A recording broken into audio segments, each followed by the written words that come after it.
This is your brand new host, Natalie Hall, and this is episode 65 of The Place of Sound.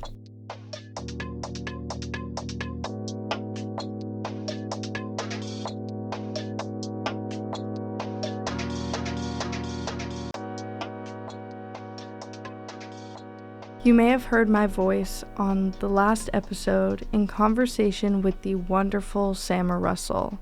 And if not, you may be wondering who I am and what I've done with Sama. If you weren't around for the last episode, Sama has moved back to Vancouver and I will be taking over as the host of The Place of Sound. But she has taught me well and trained me, and I promise you listeners are in very good hands. And to show you, here is a snippet from episode 64, me in conversation with Sama.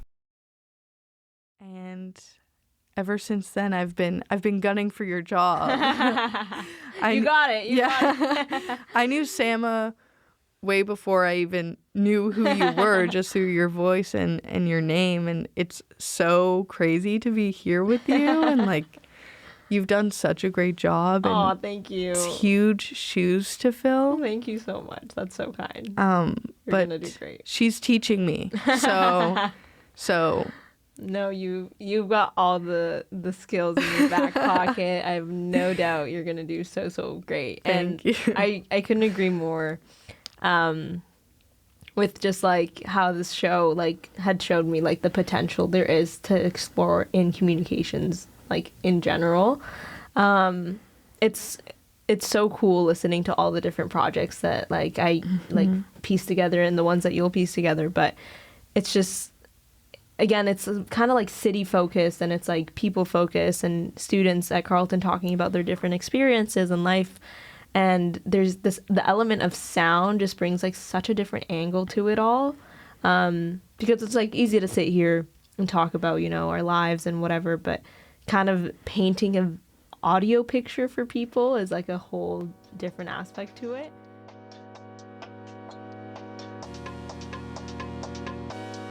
if you want to hear me in conversation with Sama, you can go to theplaceofsound.ca or find it wherever you get your podcasts. Before we get back into the regularly scheduled programming, here's a little bit about me. I'm a student here at Carleton University, and I study journalism and communications. I've been a fan of The Place of Sound since I was in second year, and I'm now going into my fifth year come the fall.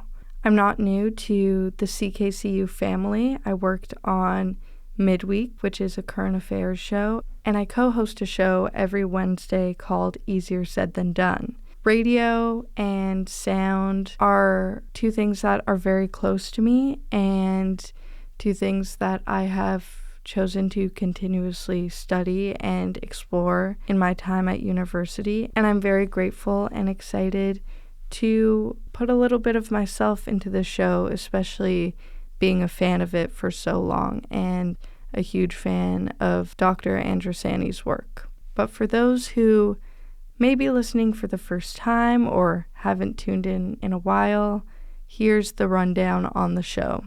The Place of Sound is a show that explores the theme of space, or the social geography, using sound and listening. This is done through a variety of audio media production formats, so you can expect to do a few different types of listening in a single show. Episodes consist of audio portraits, soundscape compositions, and documentary-style pieces. The audio portraits, or oral history-style interviews, explore topics of home. Soundscape compositions use everyday sounds to communicate the personal and social significance of a given place. And we typically end the episode with a short documentary-style piece that explores the place-based identity of the producer. The aim with these projects is to allow the producer to think about the places that made them who they are today. These are the types of projects you can expect to hear on The Place of Sound, and in this episode, all of them were produced by students here at Carleton University. They're what gets produced in Vincent Andrusani's class Comms 4501, Digital Media Production, which is a fourth-year workshop course in the Communication and Media Studies program.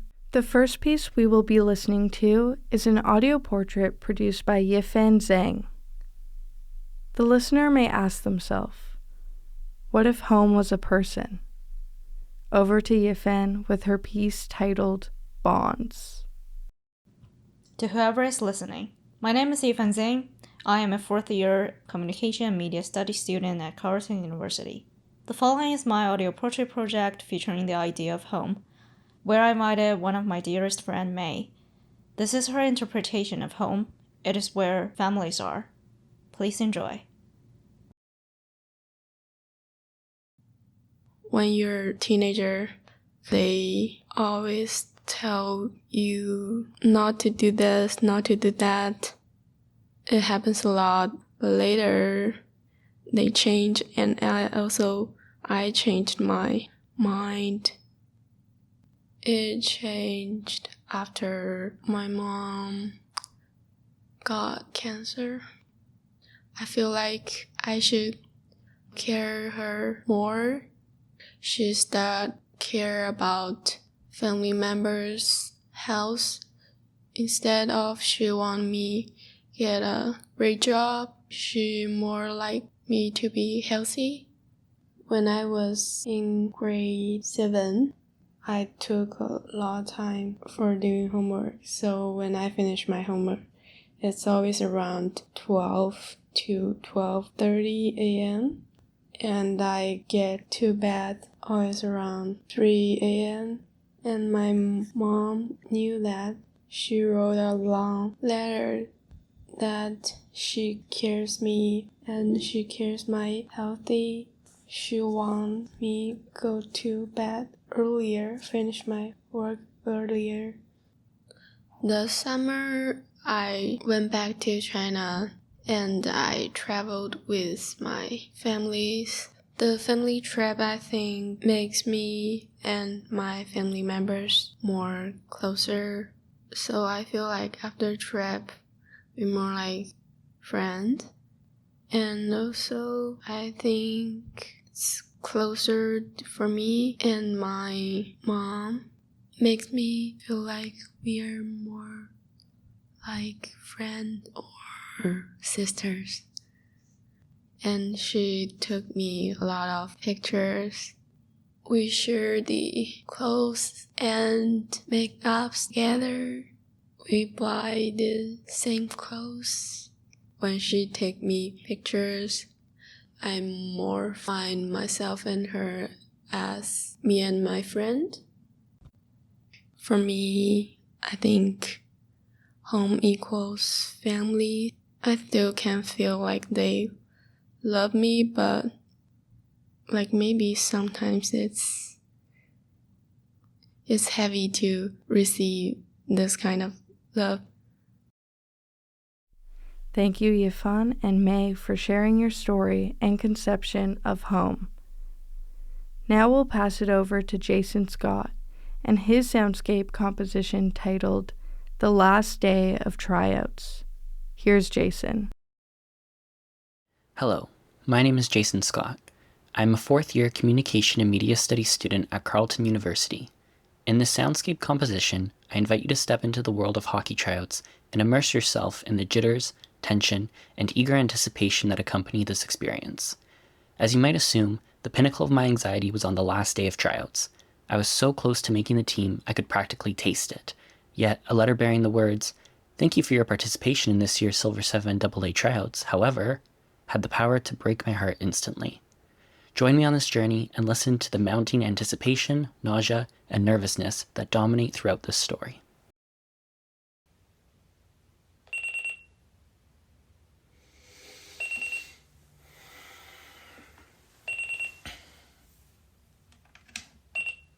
Final round of AA hockey tryouts. I've worked so hard to get here, and I deserve to be on this team. At this time of year, in early September, the rink is a tension-filled space for me. So much so that its tension can be felt from my home and the car ride there. After waking up at 8 a.m. sharp, I head to the bathroom, still half asleep.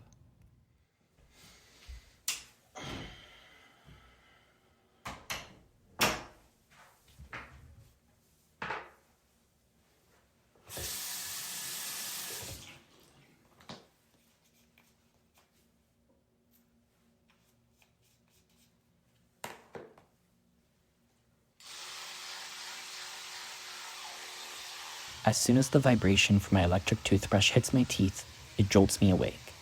The nerves begin racing through my body. This is it. I have to leave everything I have out on the ice today.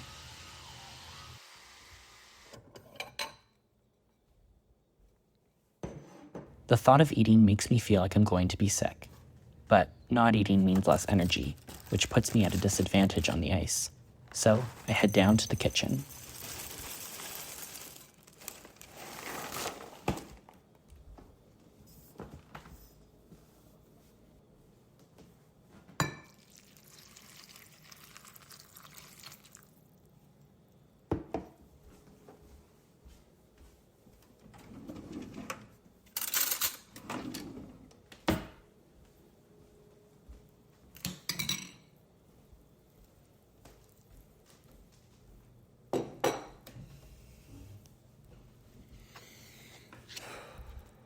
I chew slowly as I force Cheerios down my throat while my stomach begs me not to. I get half the bowl down and take that as a win. Besides, it's now time to head downstairs and begin warming up by stick handling and shooting some pucks.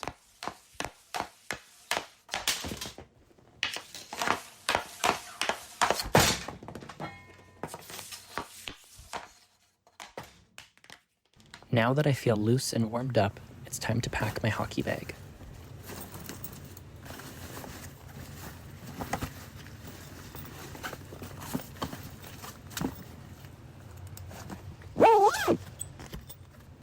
All set, time to go.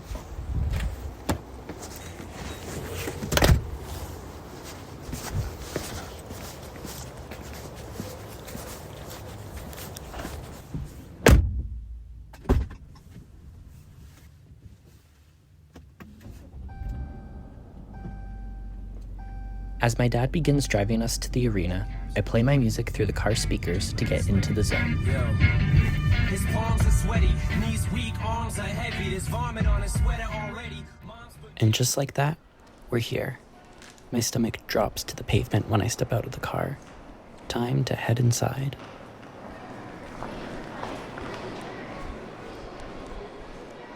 I make my way through the crowded lobby and head to the change room. I lace up my skates, put my equipment on, and head out onto the ice. As always, once I'm out there, I'm so focused that my nerves quickly dissipate. After every one of my shifts, I'm completely gassed.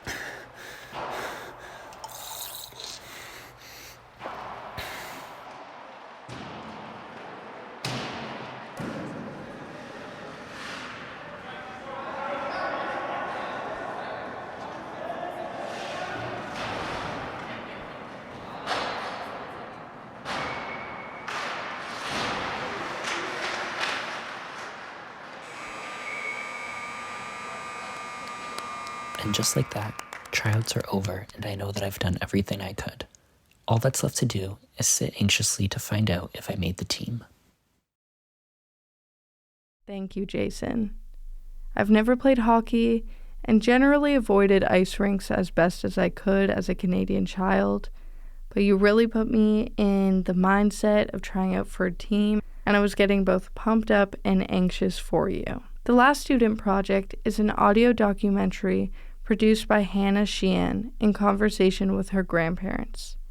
Hannah's piece is titled Generations in Motion, Tracing My Path to Stittsville.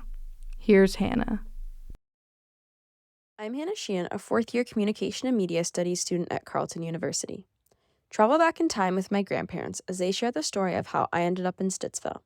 From dances in Ashton to their first home in Stittsville, their memories unfold, painting a picture of our family's journey.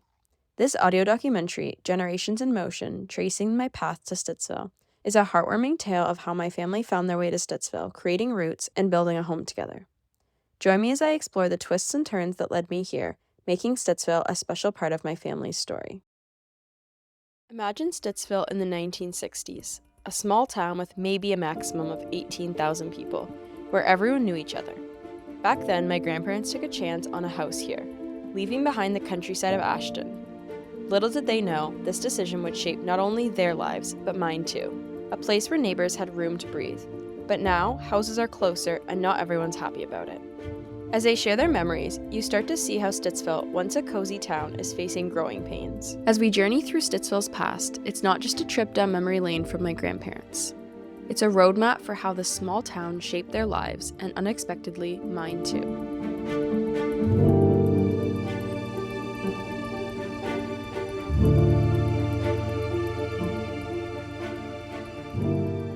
We met at a dance in Ashton.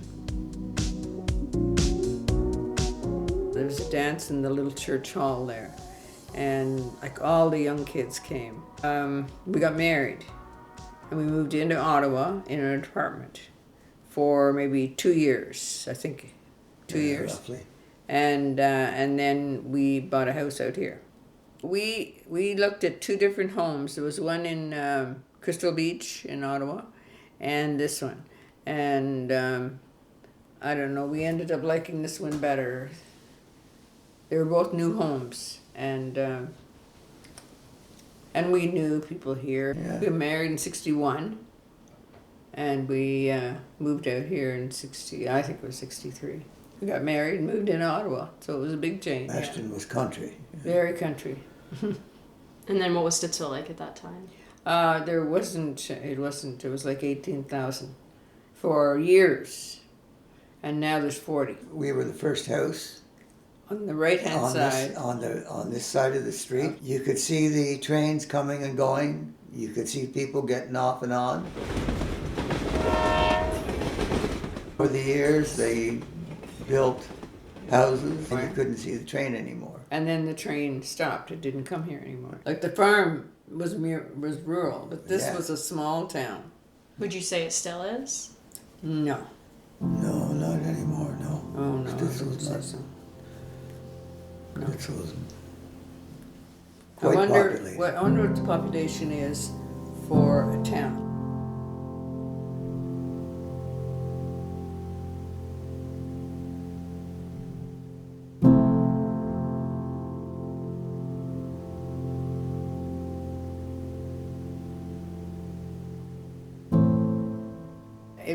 It wasn't very big. You knew almost everybody here. They've enlarged it. It's huge.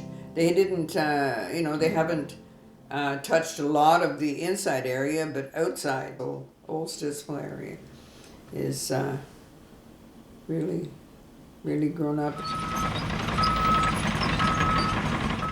They tore down the house next door 2 years ago, and they've got 2 houses on the one lot.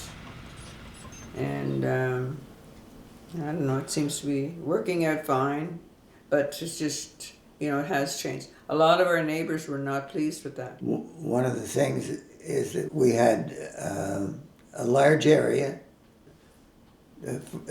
between here and the next house. They weren't tight. Mm-hmm. In the city, you'd be, Every house would be like that. But there was lots of, they were spaced, well spaced. But now they're not. And everyone used to walk through your backyard. Yep. And Everyone can, because that was after all the houses were built back there, because this was a crescent, so they couldn't get out. Yeah. So they all came across here. do people still go through your backyard? There's 2 boys not as back much, there. but there's 2 boys that go through once in a long while, and That's all. that's about all. Yeah. But They used to all. everybody off the street behind us True. came up over here to, and maybe other streets too.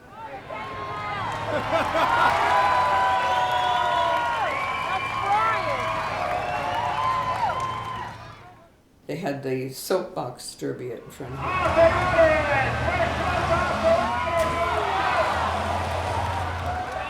They would line up right out here at the end of our driveway, and all the kids had their little cars, and they were supposed to have made these themselves, but I'm sure most of the parents helped. And they would put bales of hay right down here, so if they went off the track, they'd go into the bales of hay. And anyway, one time, Jean and Mary and I or something were sitting out there, and one car came down off the ramp. The ramp would be right at the end of our driveway, and right into one of them, their chairs. Yeah, but every year they used to do that. Do you guys remember going to the parade when you moved here versus now? Yeah, it used to be, just a few trucks and that. You know who was in them. Now it's a big parade. Mm-hmm. Like this year sounded bigger than any time that we've ever. Like they had food up street and never heard that before. For the parade, I mean. Mm-hmm.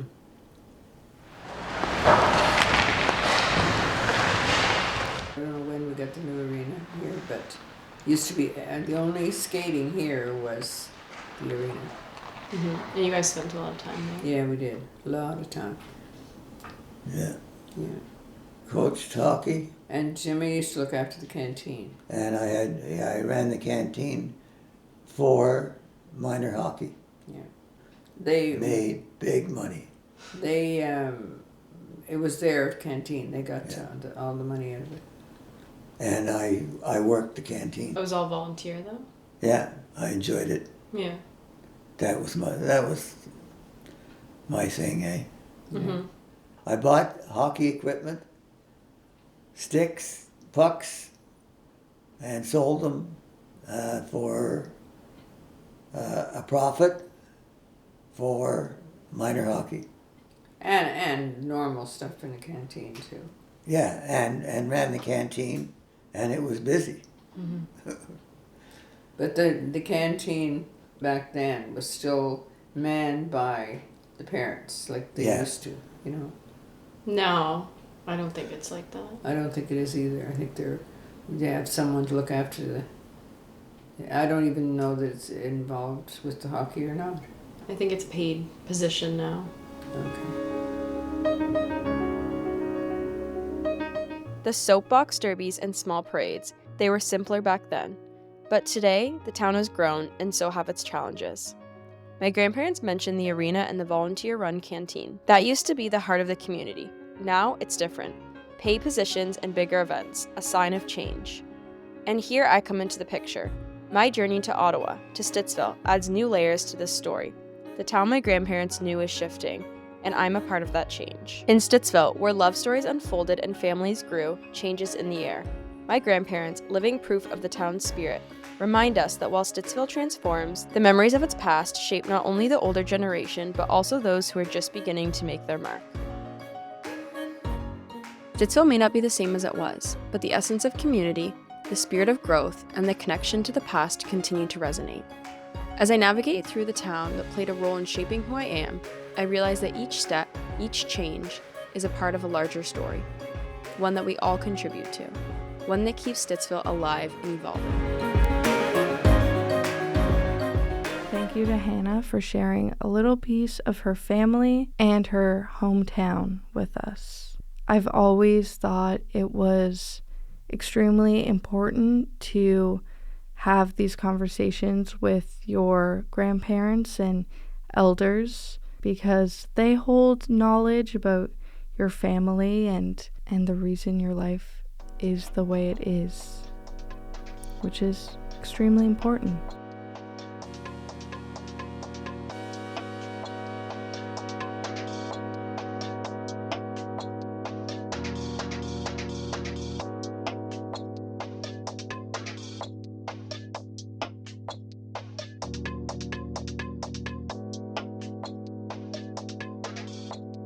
Thank you, Yifan, Jason, and Hannah for sharing your projects with us, and thank you for tuning into this episode of The Place of Sound.